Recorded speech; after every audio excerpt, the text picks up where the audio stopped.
How did you feel? This came out particularly during COVID and the work you were doing on vaccines for that. How do you feel when you become part of this whole kind of conspiracy theory stuff going on? Does that bother you? Does it get to you at all? Somebody coming up to me on the street, which is Apple sometimes, and saying that I've chipped them and I'm following them around, as long as I'm safe, you almost have to laugh that, lady, why would I want to know where you are? I mean, really? Is that how I spend my time, is tracking you?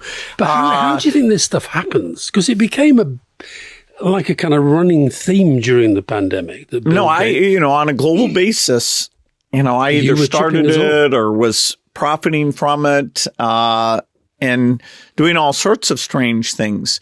That was completely unexpected, completely making up, like saying that I profit from vaccines, or that vaccines, instead of saving millions of lives, actually are bad for children. That's a total reversal.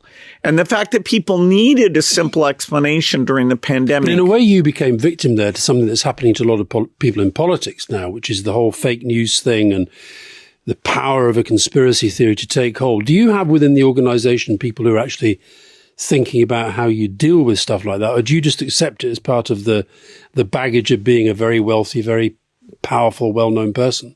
Well, it's gone down somewhat with the end of the pandemic, but like there were a few malaria cases that showed up in the U.S. and people were saying, okay, that's me doing that. Or, I own 1/4000th of the farmland in the U.S. and people have some view that somehow connects that. Yeah, 1/4000th It's a big country of the farmland. But what can you do with 1/4000th share? At least in my math, I have a hard time pulling off a conspiracy unless you get up to at least 2 or 3/4000ths.